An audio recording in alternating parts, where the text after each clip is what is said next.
Bismillah. Assalamualaikum warahmatullahi wabarakatuh. Alhamdulillahilladzi nahmaduhu wa nasta'inuhu wa nastaghfiruh wa na'udzu billahi min shururi anfusina wa min sayyiati a'malina. May yahdihillahu fala mudilla lahu wa may yudlil fala hadiya lahu. Asyhadu an la ilaha illallah wahdahu la syarika lah wa asyhadu anna sayyidana wa nabiyyana Muhammadan abduhu wa rasuluh wa safiyyuhu min khalqihi wa habibuh ballagha ar-risalata wa adda al-amanata wa nasaha al-ummah wa kashafa Allahu bihi al-ghummah wa jahidun fi sabilillahi hatta atahu al-yaqin. Salawatu rabbi wa salamuhu alayka ya sayyidi ya Rasulullah. Allahumma salli ala sayyidina Muhammadin al-Fatih lima ughliqa wal khatim lima sabaqa nasiril haqqi bil haqqi wal hadi ila siratikal mustaqim sallallahu alaihi wa ala alihi wa sahbihi haqqa qadrihi wa miqdarihi al-azim. Allahumma bika asbahna wa bika nahya wa bika namut wa ilayka an-nusyur. Asbahna ala fitratil Islam wa ala kalimatil ikhlas wa ala dinin nabiyyina Muhammad sallallahu alaihi wasallam. Radina billahi rabba wa bil Islam dina wa bi Muhammadin sallallahu alaihi wasallam nabiyya wa rasula, amma ba'du. Kita memuji Allah dengan mengucapkan kalimat alhamdulillahi rabbil alamin. Allah masih izinkan kita, masih takdirkan kita bisa datang ke rumah Allah, bisa bangun di pagi hari, di subuh hari. Ini satu nikmat yang sangat besar yang Allah berikan kepada kita. Semoga nikmat-nikmat yang seperti ini selalu berkekalan sampai kita meninggal dunia. Amin ya rabbal alamin. Salawat dan salam kepada Nabi yang agung, Nabi yang mulia, Sayyidina Rasulullah Muhammadun sallallahu alaihi wasallam. Allahumma salli wa sallim ala Sayyidina Muhammadin wa ala alihi wa sahbihi ajma'in. Salawatu rabbi wa salamuhu alaika ya Sayyidi wa ya Habibi ya Rasulullah. Bapak Ibu yang dirahmati Allah subhanahu wa ta'ala, lanjutan kajian kita kitab Riyadhus Shalihin min kalami Sayyidil Mursalin lil Imam Muhyiddin Syaraf Zakaria An-Nawawi rahimahullahu taala. Hadis daripada Sayyidatuna Aisyah radhiyallahu taala anha. Ini lanjutan daripada hadis kemarin. Yang hadis kemarin diriwayatkan oleh Sayyidina Nu'man bin Bashir. Hadis hari ini diriwayatkan oleh Sayyidatuna Aisyah radhiyallahu taala anha. Aisyah perempuan mulia dan bahkan boleh mungkin dikatakan perempuan yang paling mulia, disebabkan karena Aisyah ada beberapa ayat Al-Quran yang turun, disebabkan karena Aisyah keluar hukum ahkam, disebabkan karena Sayyidah Aisyah orang faham dengan hadis Rasulullah sallallahu alaihi wasallam. Banyak kalau kita buka riwayat yang ada dalam Sahih Bukhari, buka di dalam Sahih Muslim, buka dalam Sunan Tirmizi, Sunan Nasa'i dan lain sebagainya, itu banyak hadis-hadis riwayat daripada Sayyidah Aisyah, baik dengan hukum ahkam kesehariannya Rasulullah atau di luar daripada keseharian baginda Nabi sallallahu alaihi wasallam. Itu banyak Sayyidah Aisyah. Maka alhamdulillah summa alhamdulillah, kita ahlu sunnah wal jamaah memakai hadis riwayatnya Sayyidah Aisyah. Syiah tidak memakai hadis riwayat Sayyidah Aisyah. Maka ketika kita tidak memakai riwayat hadis Sayyidah Aisyah, maka ada sekitar 3.000 hadis yang kita kubur, 3.000 hadis yang kita buang. Maka dari sini jelas Syiah ni susah untuk mencapai titik kebenaran, mencapai titik yang hak, mendapatkan kebenaran itu daripada Syiah susah. Kenapa? Karena Syiah membenci orang-orang yang paling banyak meriwayatkan hadis. Abi Hurairah paling banyak meriwayatkan hadis, dibenci oleh Syiah. Sayyidah Aisyah orang yang paling banyak meriwayatkan hadis juga dibenci oleh Syiah. Maka alhamdulillah summa alhamdulillah, kita ahlu sunnati wal jamaah memakai hadis riwayat daripada Sayyidah Aisyah ummahatil mu'minin. Kita kenal, sering kita mendengar Aisyah ni orangnya pintar, orangnya cerdas dan juga orangnya masih muda. dalam sisi usia memang ada khilafiyah daripada kalangan ulama. Ada yang mengatakan dinikahi oleh Nabi ketika itu usia 7 tahun, tapi satu rumah dengan Nabi di usia 9 tahun. Ada satu kaul lagi dicoba diteliti oleh ahli sejarah bahawa Sayyidah Aisyah menikah dengan Rasulullah itu sudah berusia 19 tahun. Tapi memang mayoritas dari kalangan para ulama, jumhur dari kalangan para ulama lebih banyak berpendapat Sayyidah Aisyah nikah usia 7 tahun, kemudian satu rumah dengan Rasulullah di usia 9 tahun. Kalau orang Arab usia 7 tahun itu sudah besar, Pak. Usia 9 tahun itu sudah besar. Jadi Sayyidah Aisyah dahulunya Nabi diangkat menjadi Rasul, 4 tahun Nabi diangkat menjadi Rasul, itu lahirlah Sayyidah Aisyah. Jadi Sayyidah Aisyah sudah mulai agak dewasa. Ya, orang Arab cepat dewasanya karena memang postur tubuh juga besar, ya, disebabkan karena makanan juga. Aisyah akan dinikahi oleh Jubair bin Mut'im dalam riwayat itu. Jubair bin Mut'im ini orang asli penduduk kota Makkah. Akan dinikahi dengan Jubair bin Mut'im. Sudah, Jubair bin Mut'im pun mau, Sayyidah Aisyah pun mau. Qaddarullah, isteri daripada si Mut'im ini berarti mak daripada si Jubair bin Mut'im ini, isteri dari si Mut'im ini tidak menginginkan anaknya si Jubair ini menikah dengan Aisyah. Disebabkan kenapa? Satu saja penyebabnya, karena Abu Bakar sudah masuk Islam. Jadi karena Abu Bakar sudah Islam, Jubair bin Mut'im tak jadi menikah dengan Sayyidah Aisyah. Ibunya tak suka.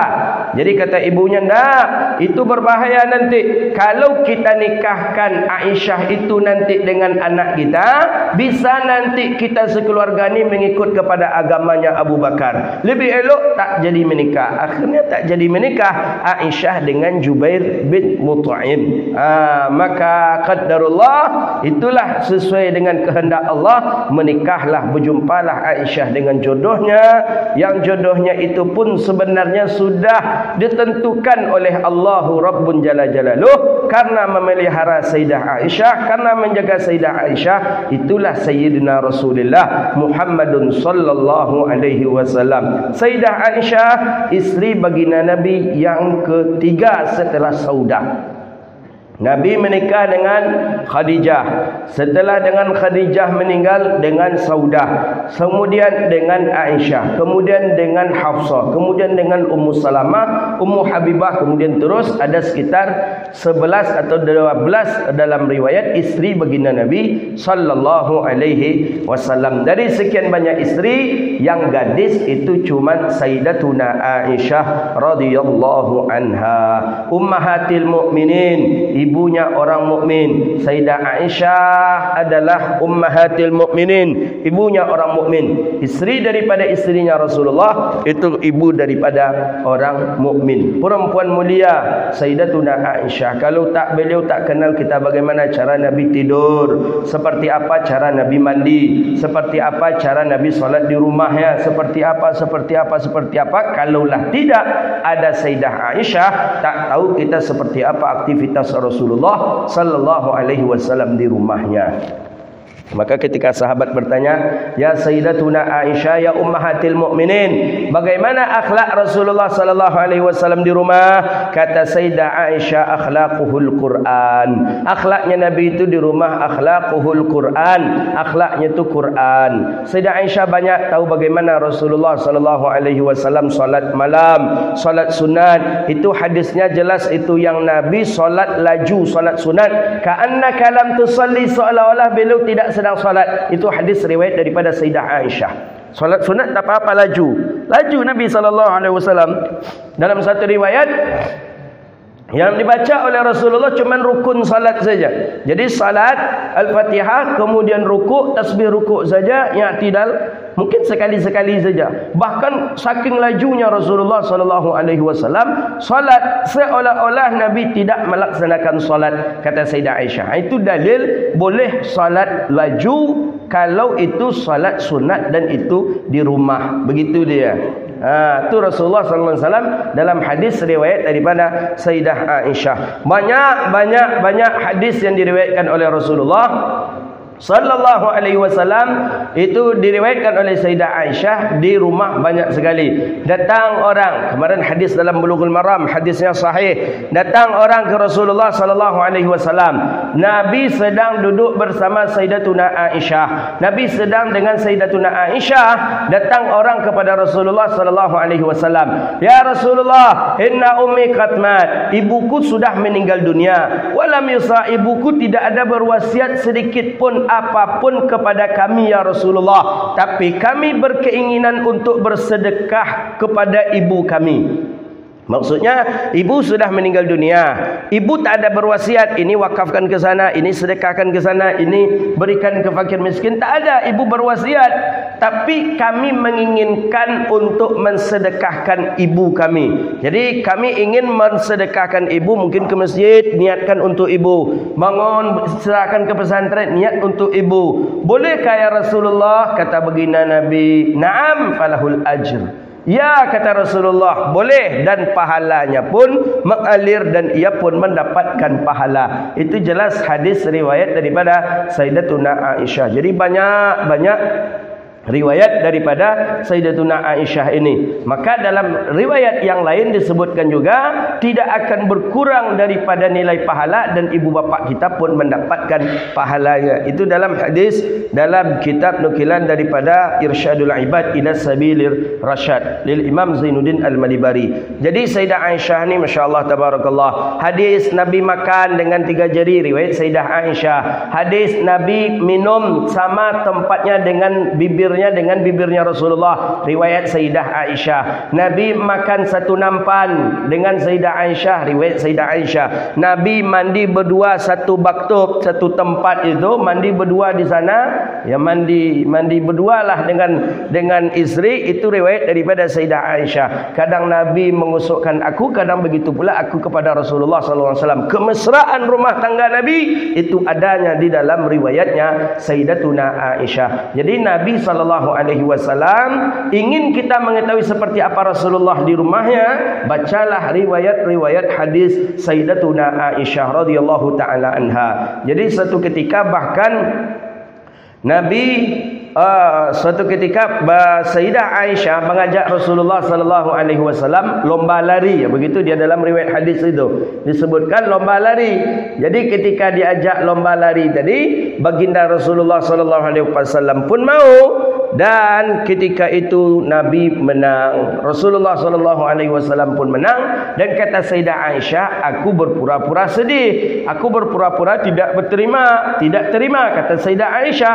Akhirnya besoknya Nabi mengajak lagi, ayo kita lomba lari lagi, pacu lari lagi, kata Rasulullah sallallahu alaihi wasallam. Jadi kata Sayyidah Aisyah, Nabi menghibur aku agar aku menjadi bahagia, agar aku terasa senang. Nabi sallallahu alaihi wasallam menyengaja melambatkan larinya agar aku menang. Padahal aku takkan mungkin menang, kata Sayyidah Aisyah. Kenapa? Karena aku sedang berbadan, maksudnya sedang gemuk, sedang berisi badannya, maka takkan mungkin menang. Tapi Nabi sengaja untuk memperlambatkan, untuk membahagiakan aku. Itu dia. Jadi memang dianjurkan jo wak pacu lari jo orang rumah, Pak. Sunnah itu yang sunnah itu yang sunnah. Pacu lari gitu. Tak ada anak, tak ada cucu lah, kunci pintu pacu lari lah kita. Tapi kalau ada orang pacu lari apa tu, apa aja ada, kata dia. Jadi kemesraan rumah tangga Rasulullah sallallahu alaihi wasallam itu seluruhnya ada dalam hadis riwayat Sayyidah Aisyah. Dalam Bukhari, riwayat Bukhari, Nabi menonton orang Ahbas sedang memainkan tongkat di masjid Nabi. Main-main tongkat kecil. Tongkat kecil biasa dimainkan. Ada tongkat kecil, itu orang Arab hobi, sampai sekarang hobi itu. Tapi yang mengamalkan saya perhatikan orang Sudan. Mesir sudah hilang tradisi itu. Makkah apalagi Madinah sudah hilang. Orang-orang Ahbas memang orang Afrika. Orang-orang Ethiopia sekarang, atau yang boleh dikatakan ya Ethiopia lah, Sudan. Orang Sudan sampai hari ini hobi buat tongkat kecil. Tongkat kecil pendek saja. Jadi tongkat itu dimain-mainkan di masjid Nabi. Laki-laki sama laki-laki saja. Cuma penontonnya banyak di luar. Penonton ramai. Madinah mana ada atraksi macam sirkus, macam apa, mana ada di Madinah? Tak ada. Takkan kita jumpakan lumba-lumba yang melompat api itu, takkan ada tu. Baru yang main sepeda itu takkan ada di Madinah itu. Tapi gajah ada dibawa orang untuk atraksi ke Madinah. Ada itu di zaman Imam Malik, ada. Pernah kita kisahkan, pernah kita riwayatkan. Jadi orang-orang Ahbas ni memainkan tongkat Nabi di dalam masjid sambil menyanyi-nyanyi memuji Nabi. Muhammadun abdun saleh, Muhammadun abdun saleh. Begitulah dia sambil memainkan tongkat Nabi. Orang ramai. Madinah keluar semuanya. Rumah Nabi di samping masjid. Sebelah kiri arah mihrab ni. Di sebelah kiri ya tempat hari inilah makam Rasulullah sallallahu alaihi wasallam. Nabi lebih dahulu melihat, Nabi berdiri di pintu. Nabi tengok dari pintu, Nabi saksikan dari pintu orang-orang Ahbas memainkan tongkat sedang memuji-muji Rasulullah sallallahu alaihi wasallam. Tak lama kemudian orang ramai datanglah Sayyidah Aisyah. Memang ketika itu di rumah Sayyidah Aisyah radhiyallahu taala anha. Datang Aisyah dari belakang. Kemudian Aisyah menempelkan khiddiha, pipinya ke bahu baginda Rasulullah sallallahu alaihi wasallam. Ia tempelkan ke bahu baginda Nabi. Ada mengatakan ya terkena itu adalah bagian daripada lengan baginda Nabi, tapi pada intinya mesralah begitu ditempelkan. Jadi Nabi bertanya, "Aturidaha?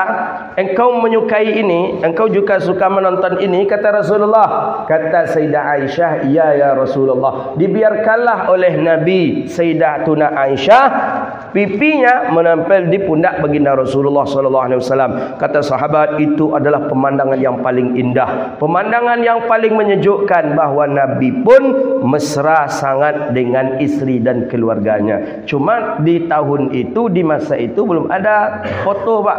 Kalau handphone sudah ada, mungkin itu yang paling viral itu. Itu yang paling viral itu. Tapi handphone tak ada handphone, tak ada apa-apa. Itu seluruh sahabat memperhatikan itu. Begitu dia. Itu salah satu sunnah juga tu, Pak. Sunnah juga bini wak menumpang meletakkan pipinya di bahu kita. Tapi jaranglah kita mungkin melakukan itu jarang. Lainnya Ustaz, bila tiba ada masalah, bila ada sedih baru. Tapi kalau lah terlampau berat ya pra waktu awal-awal lah ya. Ya. Jadi waktu awal-awal lah mungkin ada, tapi macamlah abah cucu pun dah tua kan, sampai lah kaki lagi kan. Rahimahullah radhiyallahu taala anha. Kita banyak-banyak betul berterima kasih kepada Sayyidah Aisyah. Pernah saya ceritakan Syekhuna Dr. Said Ramadan Al-Buti. Pernah saya kisahkan, Said Ramadan Al-Buti, ulama guru kami rahimahullah, meninggal di bom. Sudah kacau Syria ini, sudah kacau karena beliau tidak berpihak kepada kemana-mana. Cuman orang-orang banyak menganggap beliau ini, ya memang beliau ini kalau diistilahkan, banyak para ulama mengatakan Al-Ghazaliyun fi asrih. Beliau itu diistilahkan dengan Imam Ghazali di masanya. Hujjah beliau kuat, tak berani. Beliau berdebat dengan Albani. KO tak sanggup Albani melawan Syekh Said Ramadan Al-Buti. Sampai jawaban daripada Syekhuna Said Ramadan. Said Ramadan Al-Buti ini memang dari kecil sudah menjadi orang alim. Beliau S1, S2, S3 beliau di Al-Azhar. Beliau anak daripada wali min awliya'illahi salihin juga. Jadi beliau nukilkan dialog beliau, debat beliau dengan Syekh Albani itu dalam kitab dalam kitab karangan beliau. Syekh Said Ramadan Al-Buti ini disegani oleh dunia. Syekh Ramadan Al-Buti rahimahullahu taala meninggal tahun 2012 atau 2013 begitulah dia. Jadi suatu ketika beliau berdiri dalam majlis tafsir, di dalam majlis beliau di Syria, di Syam, sedang memegang Quran itu. Jadi dibom, murid-murid kesayangan beliau meninggal dunia termasuk beliau. Tapi dalam video itu bom tadi itu beliau belum meninggal dunia. Jadi dalam arti kata ketika dibom tu beliau peluk Quran. Jadi ketika beliau peluk Quran sudah berdarah macam tu, beliau berdiri. Nampak di kamera itu ada satu orang yang menyerang beliau. Jadi nampaknya bukan bom tadi itu asbab pertama, tapi yang orang yang menyerang beliau tadi. Ada mengatakan ditembak secara dekat, ada apa? Itu beliau Syekh Ramadan Al-Buti rahimahullah. Jadi yang nak saya kongsikan kisahnya, Syekh Ramadan Al-Buti beliau banyak mengarang kitab. Salah satu ada kitabnya, judulnya adalah Fadilatul, judul daripada kitabnya keutamaan, keunggulan perempuan surga Ummahatil Mukminin Aisyah. Bahasa Arabnya saya lupa judulnya, tapi artinya keutamaan dan keunggulan ibunya surga Ummahatil Mukminin Sayyidatuna Aisyah. Beliau di dalam buku itu menceritakan sosok Sayyidah Aisyah. Seperti apa Sayyidah Aisyah setia menemani Rasulullah sampai Nabi meninggal dunia. Seperti apa Sayyidah Aisyah ini menjaga Rasulullah mulai dengan makanannya, dengan pakaiannya, membahagiakan Rasulullah sallallahu alaihi wasallam sampai Nabi meninggal dunia. Beliau ceritakan sehingga sampai satu jilid kitab tebal. Ya seperti inilah, ya tipis daripada ini kitab tentang Sayyidah Aisyah. Menyebutkan kehebatan Sayyidah Aisyah saja hampir setebal ini buku itu. Buku itu selesai beliau tulis di Syam, di Syria, tentang pembelaan beliau, termasuk pembelaan beliau terhadap tuduhannya orang-orang munafik kepada Sayyidah Aisyah. Membela Sayyidah Aisyah. Beliau antar ke percetakan. Beliau sampaikan ke orang percetakan, tolong buku-buku ini dicetak. Ya, percetakan kalau karangannya Syekh Ramadan Al-Buti itu seluruh percetakan menginginkan. Kenapa? Cepat, laris betul kitab beliau itu. Kitab karangan apa saja yang dikarang, pokoknya Syekh Ramadan Al-Buti pasti laris, dikejar oleh orang. Itu kitab karangan Syekh Ramadan Al-Buti rahimahullahu taala. Jadi beliau sudah sepuh sekali. Jadi ketika diberikan kepada percetakan janji, insya-Allah dalam kurun waktu 5 atau 6 bulan ini sudah selesai dan sudah boleh untuk kita terbit, ya termasuk izin-izin segala macam. Okey, khair, alhamdulillah. Beliau punya anak perempuan, Syekh Ramadan Al-Buti rahimahullah punya anak perempuan di Riyadh di Saudi Arabia. Di Riyadh. Jadi di Riyadh anak beliau perempuan ini didatangi oleh perempuan yang perempuan itu la na'rifah, tidak kenal kita dengannya. Anak beliau tak kenal. Apa tujuan perempuan tadi? Perempuan tu dengan mukanya yang bersih, dengan penuh cahaya, dengan pakaiannya yang rapi, baunya wangi, masya-Allah tabarakallah, masuk ke dalam rumahnya anak perempuannya Syekh Ramadan Al-Buti. Kemudian perempuan tadi cuma mengatakan, salim ala abuik, salim ala abuk, aku titip salamku kepada bapakmu, jazahumullahu anna khairul jaza, ucapkanlah, sampaikanlah salamku, terima kasihku kepada ayahmu yang telah membela aku. Kata perempuan ini, cuman itu saja kata perempuan itu. Kemudian perempuan itu keluar dan pulang dan tidak nampak lagi. Dari manakah dia, naik apakah dia, tak nampak lagi perempuan itu. Kemudian langsung ditelepon ayahnya Syekh Ramadan Al-Buti oleh anaknya dari Riyadh tadi. Ya, barusan ada seorang perempuan, tapi aku tak kenal dengan perempuan itu ya. Perempuan itu pakaiannya rapi, pakaiannya sungguh indah, wangi, kemudian paras wajahnya penuh dengan kegembiraan, dengan cahaya.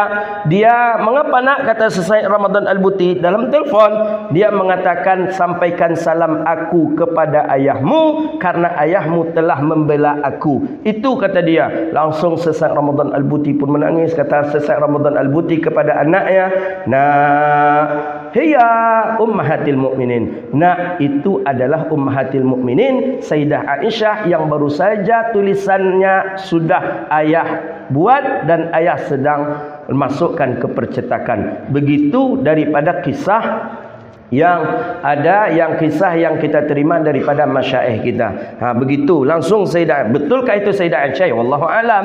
Ya, tapi itu adalah bagian daripada min babin ni'mah. Itu bagian daripada nikmat Sayyidah Aisyah ummahatil mukminin yang dibela oleh daripada Syekhuna Said Ramadan Al-Buti. Baca karangan Said Ramadan Al-Buti tentang Syarah Hikam Ibnu Athaillah. Baca lagi tentang fiqh sirah Said Ramadan Al-Buti rahimahullahu ta'ala. Beliau masya-Allah tawaduk, dan tawaduknya beliau itulah yang membuat dunia tidak ada yang tak kenal dengan beliau. Ahli ilmi kenal dengan Syekh Said Ramadan Al-Buti rahimahullahu ta'ala. Jadi Sayyidah Aisyah ini kan pernah difitnah. Fitnah Sayyidah Aisyah, ya Allah ya Karim. Ini yang membuat fitnah ni munafik. Abdullah bin Ubay bin Salul, munafik. Ya, memang ini sebenarnya cikal bakal daripada munculnya pemahaman-pemahaman Syiah yang hari ini itu mulai daripada Ubay bin Salul inilah munafik. Pada kisah cerita ya dinukilkan sebab asbab surah An-Nur itu turun. Surah An-Nur turun itu disebabkan karena kejadian yang menimpa ummahatil mukminin, perempuan ahli surga Sayyidah Aisyah. Nabi membawa Sayyidah Aisyah dengan rombongan pergi, ya ketika itu perang yang diistilahkan dengan Bani Mustalik. Sayyidah Aisyah buang hajat, ya rombongan berhenti sebentar sejenak. Ketika buang hajat tadi, nak naik ke tandu, sudah naik ke tandu, ya tandunya isteri Rasulullah sallallahu alaihi wasallam bertutup, seluruhnya bertutup, kiri kanan depan belakang bertutup pakai tirai. Jadi tak nampak dari luar, tak nampak. Itu khusus tandu yang ada dibawa oleh onta tadi. Sayyidah Aisyah dalam satu riwayat itu ketinggalan daripada kalungnya. Ada yang mengatakan ada sesuatu yang tinggal. Ditengok, anggapannya ummahatil mukminin Sayyidah Aisyah jatuhnya di tempat tadi, di tempat yang ia buang hajat tadi. Turunlah Sayyidah Aisyah balik. Turunnya Sayyidah Aisyah ni tak ada yang menampakkannya. Turun, ketika turun dicari, tak dapat. Sayyidah Aisyah pun balik ke rombongan. Ternyata rombongan tak ada satu pun yang menunggu Sayyidah Aisyah. Sudah beranggapan Sayyidah Aisyah di dalam tandu. Berangkat, pergi, termasuk baginda Rasulullah sallallahu alaihi wasallam. Jalan pergi, ni Nabi masih hidup ni. Nabi masih hidup sallallahu alaihi wasallam. Diam sendiri. Akhirnya Sayyidah Aisyah, macam mana nak berjalan tak tahu jalan? Macam mana? Tinggal diam saja Sayyidah Aisyah menunggu siapa yang bisa datang, siapa yang ada datang. Dalam riwayat hadis jelas betul bahawa yang datang itu adalah Safwan ibn Mu'attal. Safwan bin Mu'attal ini datang menengok Sayyidah Aisyah, istrinya Rasulullah, ummahatil mukminin yang ditinggalkan oleh rombongan. Langsung Safwan mengatakan, inna lillahi wa inna ilaihi raji'un. Wala kalama wala kalam. Tidak ada ucapan apapun daripada Safwan kepada baginda, kepada Sayyidatuna Aisyah. Tak ada mengatakan kenapa kok begini. Tidak ada. Dan bahkan makanya kalau ada, sempatlah kalau begitu rayu-merayu. Ini tak ada kalimat yang diucapkan inna lillahi wa inna ilaihi raji'un. Karena nampak itu istri baginda Rasulullah. Safwan menurunkan ontanya dan mempersilahkan Sayyidatuna Aisyah untuk naik ke atas onta. Akhir cerita berangkat sampai mengikuti Rasulullah ni. Mengikuti Rasulullah, mengikuti rombongan. Sudah sampai ke Madinah. Tidak ada isu apa-apa. Tak sedikit pun ada isu. Biasa saja. Beberapa hari di Madinah aman. Tibalah otak kotornya Abdullah bin Ubay bin Salul. Ini kalau otak kotor itu kapan pun dia akan tetap menghasut orang. Hati kotor, pikiran kotor. Mulai kata Abdullah bin Ubay bin Salul, kita curigai juga, kata Abdullah bin Ubay Salul, dengan beberapa orang kawan-kawannya yang biasa-biasa duduk di kedai kopi pula lah. Apa? Aisyah kemarin itu masuk Madinah bersama Safwan ibn Mu'attal. Jangan-jangan ni Aisyah ni melakukan zina. Zina dituduhnya perempuan suci, perempuan ahli surga, isterinya Rasulullah melakukan perangai yang tak elok. Ini rasa saya ni pasti takkan mungkin, karena orang ni berduaan saja ni, berdua terus dia ni. Rasa tuduhan itu kepada Sayyidatuna Aisyah, beredarlah mulut, telinga. Memang kalau hatinya kotor, mulutnya kotor juga ni. Hati kotor, pikiran kotor, keluar kata-kata kotor. Akhirnya seluruh 1, 2, 3 beredarlah di Madinah isu itu, bahwa Sayyidatuna Aisyah melakukan perbuatan serong, perbuatan tercela dengan Safwan ibn Mu'attal. Sampailah ke telinga Rasulullah sallallahu alaihi wasallam. Nabi marah betul. Marah Rasulullah sallallahu alaihi wasallam. Marahnya baginda Nabi susah nak mengambil sikap seperti apa. Beliau seorang nabi, beliau seorang rasul, suami daripada Sayyidatuna Aisyah. Nak dilakukan hukum, tunggu dulu. Nabi kalau menghukum tentu dengan wahyu, nanti salah-salah hukum. Jadi bagaimana? Akhirnya betul Nabi nampakkan kemarahan Nabi kepada Sayyidah Aisyah. Sayyidah Aisyah pun jatuh sakit. Sakit.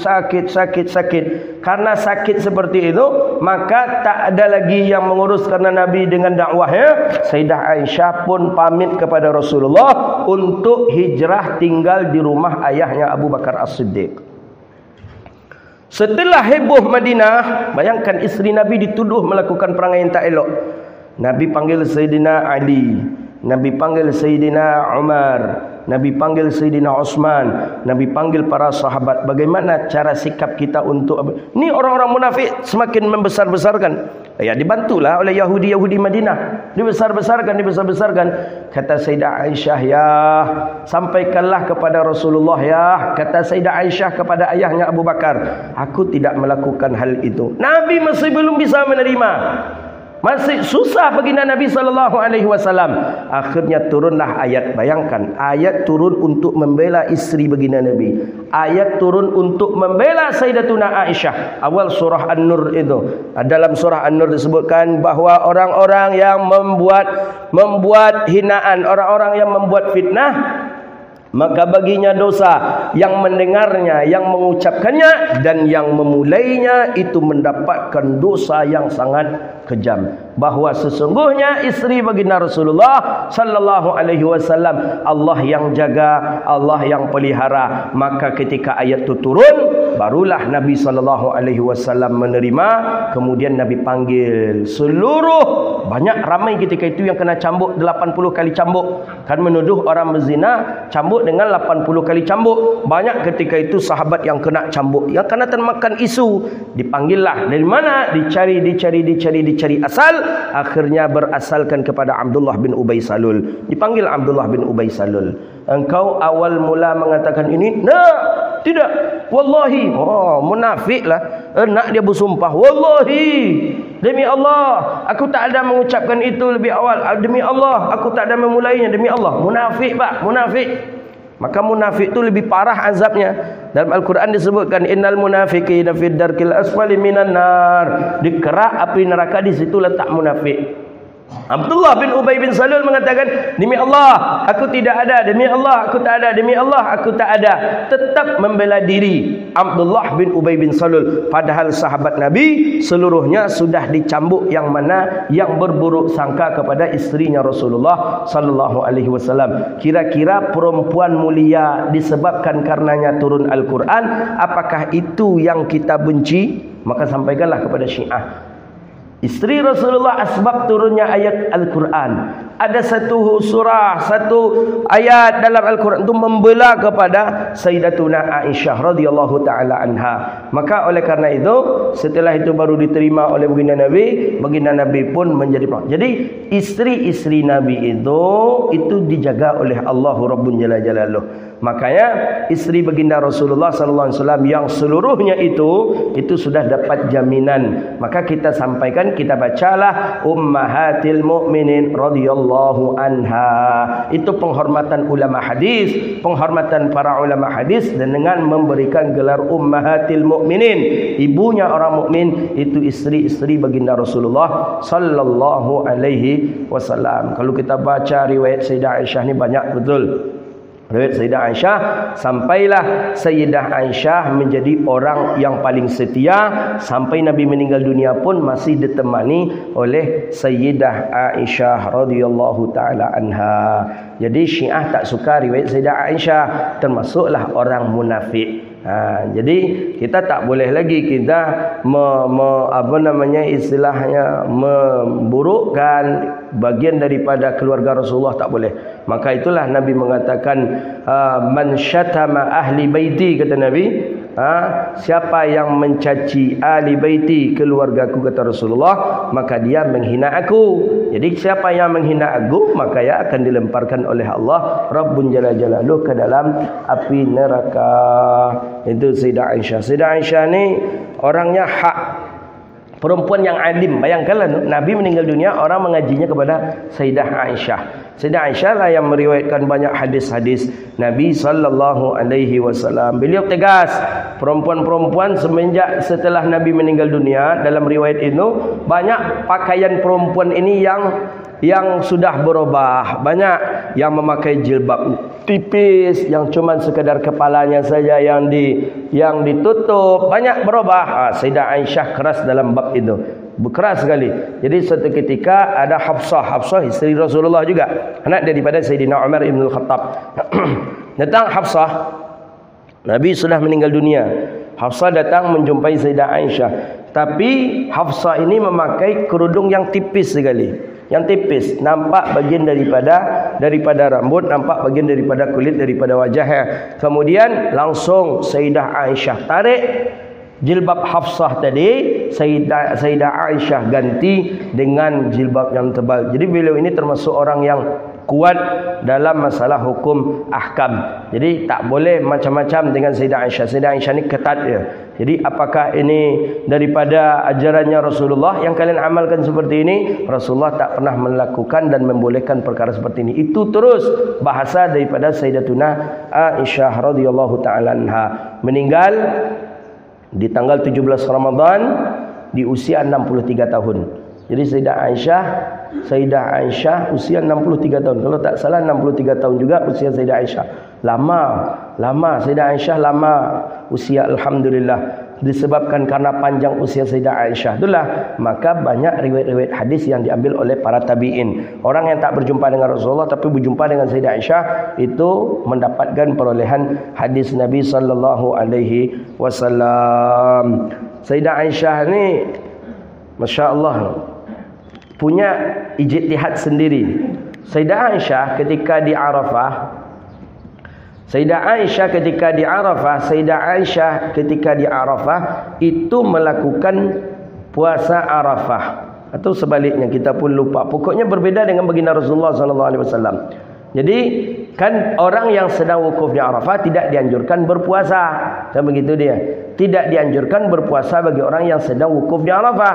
Tapi Sayyidah Aisyah ketika wukuf di Arafah beliau berpuasa. Jadi kata para sahabat ini menyalahi ini.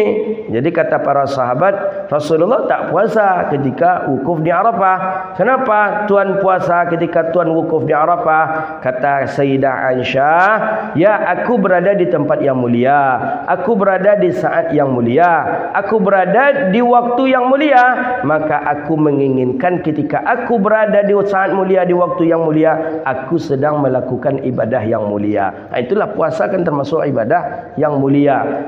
Itulah. Jadi kalau kita hari ini mungkin langsung menjus, ini bid'ah ni beda aja Rasulullah, beda dengan Nabi. Maka ada dua pilihan hari ini. Orang yang nak wukuf di Arafah puasa, silahkan. Ada riwayat sahabat isteri Nabi mengamalkan. Yang tak puasa tak apa-apa juga. Nabi pun juga tidak melaksanakan puasa Arafah ketika orang sedang wukuf di Arafah. Qala, apa kata Sayyidah Aisyah radhiyallahu anha? Qalat, Sayyidah Aisyah ni anak yang pertama dari isteri yang keduanya Abu Bakar. Abu Bakar punya anak perempuan, satu namanya Asma binti Abu Bakar, tu isteri daripada yang pertama. Setelah Asma, ibunya Asma kemudian nikah lagi dengan ibunya Sayyidah Aisyah, ya, ibu Ummur Ruman kalau tak salah nama ibunya Sayyidah Aisyah. Menikahlah dengan Ummur Ruman, kemudian menikah dengan Ummur Ruman, lahirlah anak dua, Sayyidah Aisyah, satu Abdurrahman bin Abi Bakar As-Siddiq. Dua ni, Abdurrahman dengan Sayyidatuna Aisyah. Jadi mana yang tua, Aisyah dengan Asma? Lebih tua Asma daripada Aisyah. Jadi Asma ketika hijrah ke Madinah menikah dengan Sayyidina Zubair bin Awam. Lahirlah anak Abdullah bin Zubair bin Awam. Itu ayahnya, ibunya Asma binti Abu Bakar As-Siddiq radhiyallahu taala an. Orang-orang non-muslim heran je tengok kita. Apa dia hafal, apa dia tahu orang ni nama-nama orang-orang sebelumnya. Kalau mereka susah mereka, dan bahkan mereka tidak bisa, ya sedikit saja mereka itu yang hafal para pendahulu mereka. Itu kenapa kok bisa mereka susah menghafal? Karena memang sudah banyak yang dipalsukan. Kita alhamdulillah, Islam alhamdulillah memang dijaga. Itulah adanya sanad, itu adanya riwayat hadis dijaga. Maka kita kenal dengan nama-nama orang-orang mulia yang pernah berkhidmat kepada Rasulullah. Itu disebabkan karena masih adanya hadis Nabi sallallahu alaihi wasallam. Kalau tak ada hadis baginda Rasulullah, mungkin kita pun tak kenal dengan nama-nama yang mulia tadi. Itulah ni. Itu tanda Islam dinul asil. Itu dia. Bahawa agama Islam itu agama yang asli, yang tidak terima tahrif, tahzib, tabdil. Al-Quran tak boleh diganti, tak boleh dirubah, tak boleh dihapus. Itu Quran ni. Jangankan titiknya saja tak boleh, harakat tak boleh, apalagi hurufnya. Tu, la tabdil, la tahrif, wala tahzif. Tak boleh diganti, tak boleh ditukar, tak boleh dibuangkan, dicoret, dihapus, tak boleh. Itulah dia. Qalat, apa kata Sayyidah Aisyah? Tuwfiya Rasulullah sallallahu alaihi wasallam. Tuwfiya, wafat Rasulullah sallallahu alaihi wasallam. Nabi ketika Nabi wafat, kata Sayyidah Aisyah, wa ma fi baiti syai'un ya'kuluhu dhu kabidin illa syatrun sya'irin fi raffin li. Ini menampakkan kesederhanaan, bukan sederhana, zuhudnya isteri Nabi sallallahu alaihi wasallam. Wa ma fi baiti, tidak ada di rumah aku. Ni ketika Nabi wafat, ketika hari Nabi wafat itu makanan tak ada di rumahku, kata Sayyidah Aisyah. Ya'kuluhu dhu kabidin, yang bisa dimakan oleh manusia. Tak ada makanan yang layak, tak ada makanan yang bisa dimakan. Ya, untuk orang-orang tak ada makanan. Maksud untuk nas, untuk manusia, termasuk untuk beliau sendiri, tak ada makanan yang bisa dimakan. Illa syatrun sya'irin fi rafin, kecuali ada sedikit saja gandum yang ada di rak-rak rumahku, kata Sayyidah Aisyah. Kecuali cuman ada gandum yang sedikit saja yang ada di rak rumah. Gandum sedikit. Sedikit itu yang paling hitungan sedikitnya orang Arab. Kalau dimakan 1, 2, 3 suap, itu saja. Itu sedikit ini. 1 suap, 2 suap, 3 suap. Habis. Itu saja yang ada. Tak ada. Fa'akaltu minhu hatta tala'a yalayya faqilluhu fafaniya. Aku makan, aku ambil daripada gandum tadi, aku makan sehingga aku bertahan dengannya sampai habis daripada gandum itu. Jadi tak ada lagi. Bayangkan hari Nabi meninggal dunia, makanan yang ada cuma 1 suap, 2 suap saja. Itu dimakan oleh Sayyidah Aisyah sampai habis. Berarti besoknya tak ada makanan lagi di rumah Sayyidatuna Aisyah. Jadi hadis ini menggambarkan isteri Nabi, keluarga Nabi itu hidup dalam kesederhanaan. Itu tanda beliau ini tidaklah menginginkan bermegah-megah. Padahal isteri Nabi bagaikan seorang raja. Mestinya kalau isteri raja ya mewah. Isteri raja yang memiliki kecukupan, tapi berbeda dengan istri baginda Rasulullah sallallahu alaihi wasallam. Makanan ketika suami meninggal dunia cuma makanan yang bisa dimakan 1 suap 3 suap saja. Besoknya tidak ada lagi makanan. 2, bahwa Nabi sallallahu alaihi wasallam tidak pernah mengajarkan istrinya untuk menyimpan makanan. Tidak diajarkan oleh Rasulullah untuk menyimpan harta. Tak diajarkan oleh Rasulullah untuk menyimpan untuk bekal hari berikutnya. Tidak, itulah kesederhanaan, itulah kezuhudan, ajaran madrasah baginda Nabi sallallahu alaihi wasallam. Sebelum Sayyidatuna Aisyah ni wafat, beliau punya harta diberi oleh orang 100.000 atau 100.000 tak salah dirham. Kemudian harta itu sebelum beliau wafat tadi itu, harta tadi sudah beliau bagikan kepada orang-orang lain, kepada pembantu dan fakir miskin. Jadi hadis ini mengajarkan kepada kita bahawa hiduplah dalam kesederhanaan. Bukannya Sayyidah Aisyah ni tak bisa kaya, tentu bisa kaya, isteri baginda Rasulullah, tapi tidak itu yang diajarkan Nabi. Kenapa? Karena kebanyakan orang yang ketika ia sudah cukup, ketika ia sudah mempan, biasanya justru dia akan lalai daripada Allah Subhanahu wa taala. Jadi kalau kita bandingkan perjuangan kita dengan para sahabat Nabi ke masjid berjalan kaki jauh, gelap lagi, cuaca lagi, kadang panas, kadang dengan dinginnya.